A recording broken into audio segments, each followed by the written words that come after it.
strap yourself in for Keeping It Real with Jack and Ral. Welcome back, Keepers, to a very special edition of Keeping It Real with Jack and Ral. I'm Gabrielle Dolan. And I'm Jack Phillips. And we have decided, because we're taking a break over January, to do a few episodes that are the best of. Well, they're our favourites. They're our favourites, the favourites. They really are. They're ones that we think really resonate with people and that we've really enjoyed doing, even though we enjoy every episode. So, and it's the greatest hits of our favourites. So this episode is all about... Thank you, Keelan. This episode is all about habits, how to create them, how to keep them, and how to do something else I think with we them. need a drink.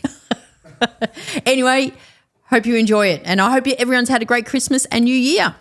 We are talking about Bad habits. bad habits. Well, we're talking about habits because Habits. not all Maybe not habits bad. No, there's are good bad. habits. There is good habits. Yeah, good Tell us about habits. Habits are really important, really, really important. If you want to change, grow, improve, you could stop some bad habits and you could start some good habits. How's that? That's good. That's what we're going to talk about. Habits.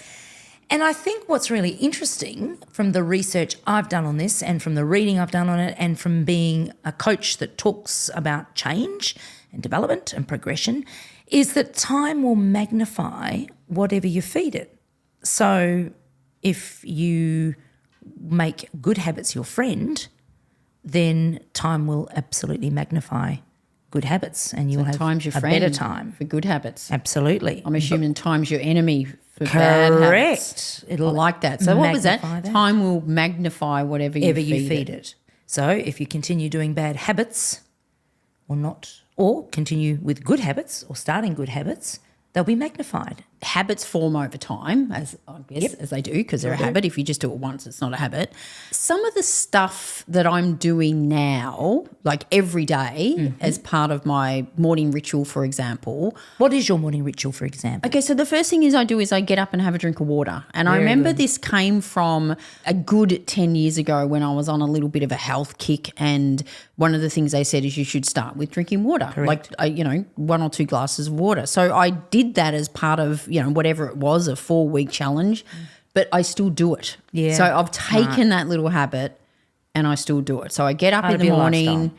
I drink water.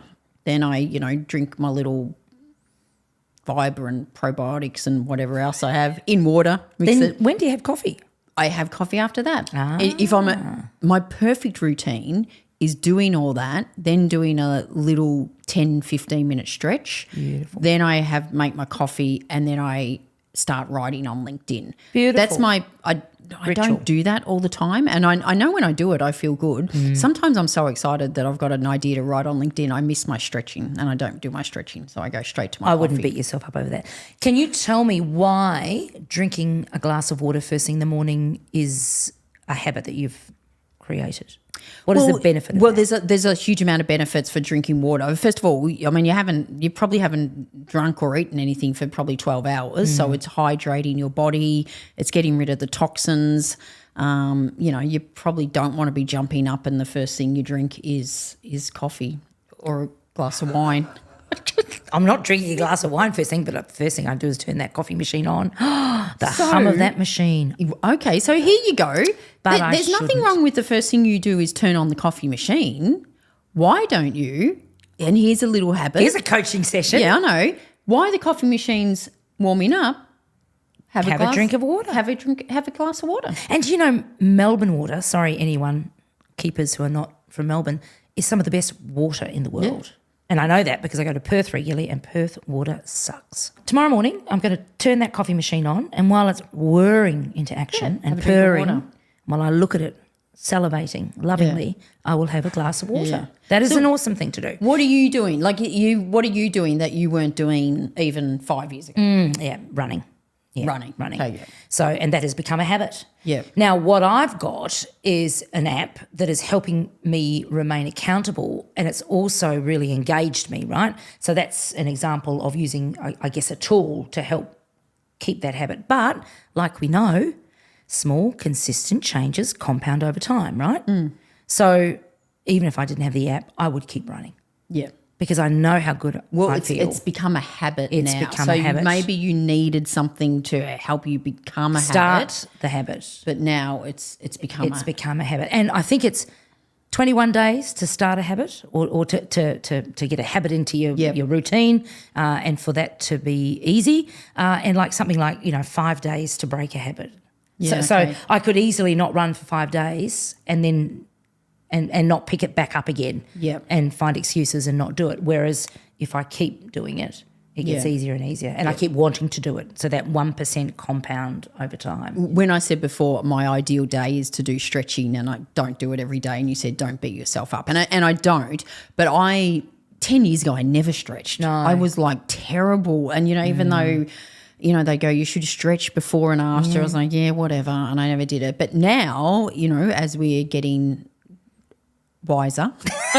More mature. I'm trying to stop saying older and More said mature. wiser. Stretching's important and I feel like I need to do it. So I don't, of course I don't do it every day, but I'm certainly doing it several times a week because it's something I started to do quite a few years ago. I read some years ago, maybe it was around this time you started stretching, that the reason Elle MacPherson had such long limbs was because she did all these stretches. So I thought, right, easy.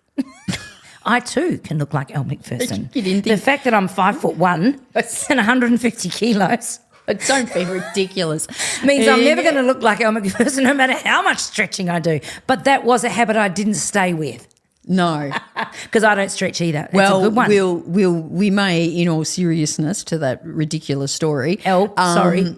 We'll come back to the goal wasn't achievable. Clearly wasn't. Hang on a minute. Don't I look? And getting we're here? jumping ahead, but having the right reason to do the habit that is true. is really important. So James Clear, I love his book Atomic Habits. It's awesome. He says that we should focus on your current trajectory, not your current results. So where you want to go with your habit, focus on that. And just because you might not be getting the results immediately, don't let that stop you. Keep going. That 1% day in, day out, that compounding interest over time. Yeah, and it is compounding interest. It's you just starting small. I often think of moisturising. Like what my daughter Alex moisturises her skin and always has since. She takes skin routine very seriously. And part of me is going, you're 16. What does it matter?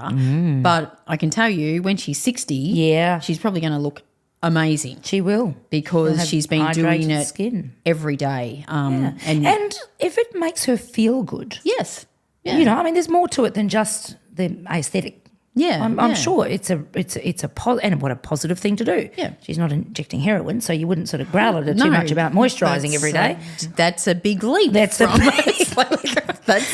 I Alex. did not see that coming. Well, there you are. See, I like to keep you on your toes. Yeah, but and I'm sure for her it is part of her nightly routine of moisturising. And anyway, she takes it very seriously. But it is one of those things. Like, if you don't moisturise one day, you wouldn't notice it. If you moisturise just one day, you wouldn't notice it. But over time. Well, that's our hope. I do moisturise now. I wasn't even going to ask. I wasn't even going to go there. James Clear says setting the goal is the easy part to start a habit. It's the systems or behaviours that is where you'll actually get the outcome.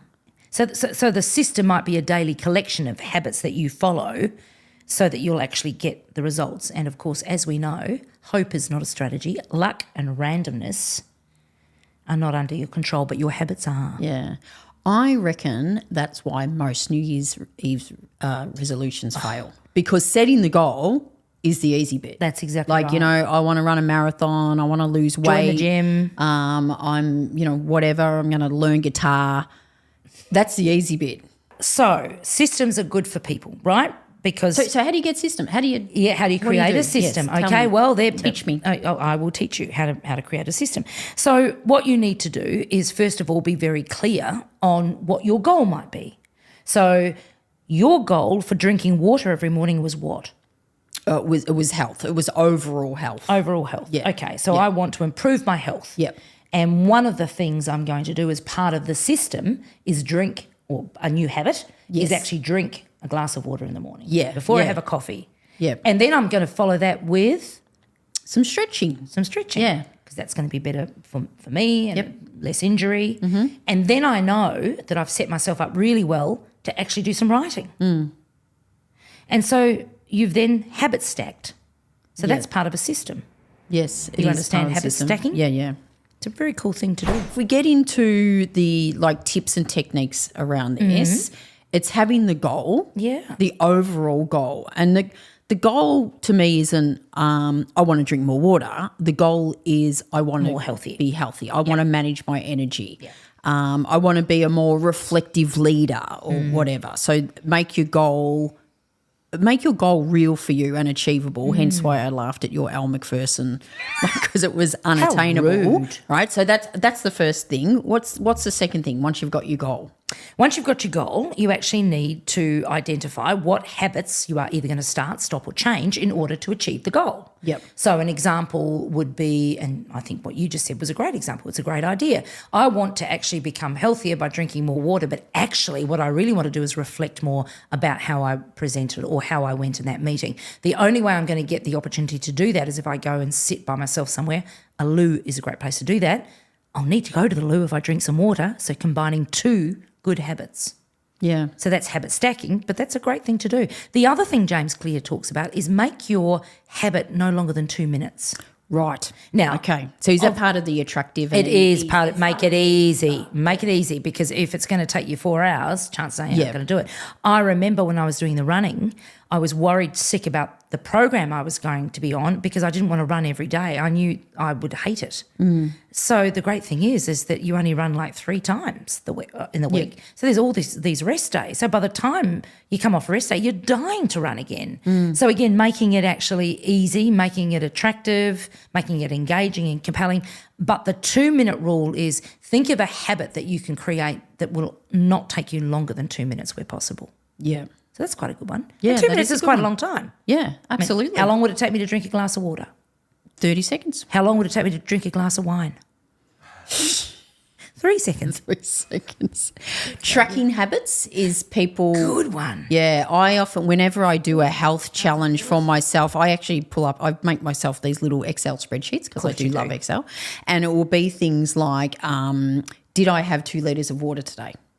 Did I not have no more than 2 cups of coffee a day? So whatever it is, did I stretch? Did I exercise for at least 30 minutes? Whatever it is you want to be. And there's just all these little squares and it's visible. Like I print it out and either it's on my fridge or it's in the office and I cross it out. I like it. And visually seen it, and when you've missed like 2 days, you go, oh my God. And I think it might be James Clear that talks about, or maybe it's just someone saying, if you're tracking your habits like every day, you don't want to have more than 2 days where you don't do it. No. So you might skip a day. That's okay. fine, but you cannot skip 2. 2 days, yeah.